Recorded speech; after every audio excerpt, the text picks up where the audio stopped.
Hey Squaddies, good morning, good afternoon or good evening from wherever you are watching from. Welcome back to Daily Diaries Friday. This community is built on love, support and positivity, and I'm so grateful that you're a part of it. If you love the Sussexes, you're in the right place. From their royal roots to their independent path, we cover the latest news, heartwarming moments and exciting updates with a positive touch. Let's explore their journey together. Subscribe now. Let's keep growing together, keep shining, and keep lifting each other up. Remember to subscribe, like, share, and share your thoughts and insights. Thank you for being the heart of Daily Diaries Friday. Today I have an interesting video, so stay tuned, Squaddies, and let's dive in. You ever notice how the people who claim they just want a private relationship are always the ones running their mouths the loudest? They act like they want peace, but the moment a microphone is near, they suddenly have a whole lot to say. Enter Thomas Markle. Now, Meghan got a lot of people criticizing her, but one of her loudest detractors is, unfortunately, the man who should have been her biggest supporter, her own father. Instead of being a loving dad who protects his daughter, Thomas has been out here treating his estranged relationship like a paid gig. If talking bad about Meghan was a full-time job, this man would be CEO of Betrayal Inc. And let's be clear, this isn't just about one or two misguided interviews. This is a pattern. A years-long, relentless, attention-seeking spectacle that has turned Thomas into one of the most embarrassing father figures to ever grace a tabloid cover. How do you manage to sell out your own child for a check? How do you look at your own flesh and blood, the daughter you raised, and decide that her happiness, her peace and her well-being are all worth sacrificing for a quick payday? Thomas has done more TV appearances than Meghan at this point. Every few months he pops up with a fresh set of grievances, ready to whine about how he's the real victim. Sir, the only thing you've been victimized by is your own bad decisions. Let's not forget, this is the same man who staged paparazzi photos before Meghan's wedding and then ghosted her when she needed him the most. Meghan's out here, walking down the aisle alone, looking like the epitome of grace and resilience, while Thomas is somewhere, probably rehearsing his next exclusive interview. And the worst part, he wasn't even sorry. Not truly. A real father, after being caught in such a betrayal, would have done everything in his power to make things right. But Thomas? Nah, he doubled down. He went on to do even more interviews, spill even more personal details, and basically make it clear that his loyalty wasn't to Meghan, it was to the highest bidder. And yet he still has the audacity to play the "I just want my daughter back" card. No, sir, you want another check. If you wanted a relationship with Meghan, you'd pick up the phone, not a microphone. If you actually cared about her well-being, you wouldn't keep running to the press, trashing her at every opportunity. And let's be honest, Meghan isn't the only victim here. Her children, Archie and Lilibet, are growing up without their maternal grandfather in their lives. And that's on Thomas, because at the end of the day, children don't need perfect grandparents, but they do need trustworthy ones. A child needs to know that their grandparent is a safe space, not a ticking time bomb waiting to sell their childhood stories to the media. And Thomas, he's proven time and time again that he can't be trusted. Now, a lot of Meghan's critics like to poke fun at her love for healthy eating and aesthetically pleasing food. They say things like, she's so out of touch, she puts edible flowers on everything.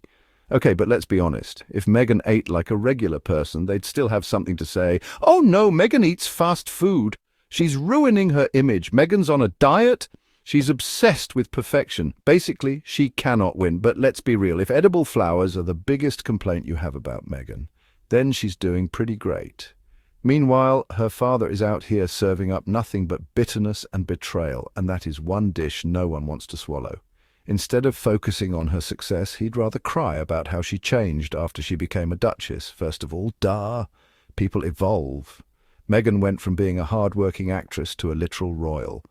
Of course, her life changed. Meanwhile, Thomas Markle is exactly the same, bitter, broke, and blaming everyone but himself. One of the biggest talking points from With Love, Meghan, is how Meghan proudly embraces her Sussex title. She tells Mindy Kaling, "I'm Sussex now," and honestly, good for her. Meghan has built something new for herself, something that isn't tied to the toxicity of the past. She's embracing a new chapter, one where she defines who she is rather than letting others do it for her. You know who's not evolving? Thomas Markle. This man is still clinging to the past like it's his last lifeline. He's been saying the same thing for 6 years. Meghan abandoned me. Meghan doesn't call me. Meghan won't let me see the kids. Okay, but here's the thing. When your child distances themselves from you, you might want to ask yourself, why? At this point, Meghan has given her father more second chances than he deserves, and he's wasted every single one.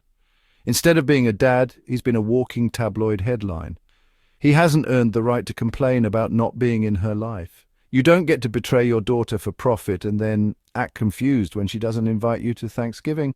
And speaking of entitlement, Thomas Markle had the nerve to comment on Meghan's cooking. He tried to criticize her one-pot spaghetti as if he's some kind of gourmet chef. Sir, please, the only thing you've been cooking is excuses. Meghan is over here sharing a cozy home-cooked meal with love, while Thomas is busy serving up hot takes nobody asked for. At least Meghan's spaghetti has some seasoning. Thomas, he's been serving saltiness for years, and let's talk about the real issue here. Meghan's cooking is authentic. It's warm, it's personal, and it's made with love. Meanwhile, Thomas is out here burning bridges faster than Meghan's spaghetti cooks. So before he comes for Meghan's cooking, maybe he should cook up an apology that actually sounds sincere. Despite all the negativity thrown her way, Meghan keeps winning. Netflix has already confirmed a second season of With Love, Meghan, and honestly, that's the best karma we could ask for. While Thomas Markle is still sitting in front of random news cameras, Meghan is out here thriving. She's building a brand, raising a beautiful family, and making sure her legacy is her own, not dictated by people who want to bring her down. And let's not forget, while Thomas complains about not meeting his grandkids, he's done nothing to deserve that privilege. You want to be a part of someone's life? You show up with love, not with a new tabloid headline every other week. The bottom line, Meghan is winning. Thomas is whining. And no amount of interviews will change the fact that Meghan has outgrown the toxicity he brings. So let's raise a toast, preferably with some of Meghan's signature green juice, to a second season, to her continued success, and to the delicious fact that the best revenge isn't anger, it's thriving. And that's a wrap, squaddies. Thanks for watching and being part of this amazing journey. You guys are the best and I love you all. Your support means the world to me. If you had a good time, don't forget to give this video a thumbs up, subscribe, and hit that notification bell so you're the first to catch our next adventure. Drop your thoughts, questions, or even just a quick hello in the comments. I'd love to hear from you. Share this with your friends, your family, or anyone who could use a little inspiration.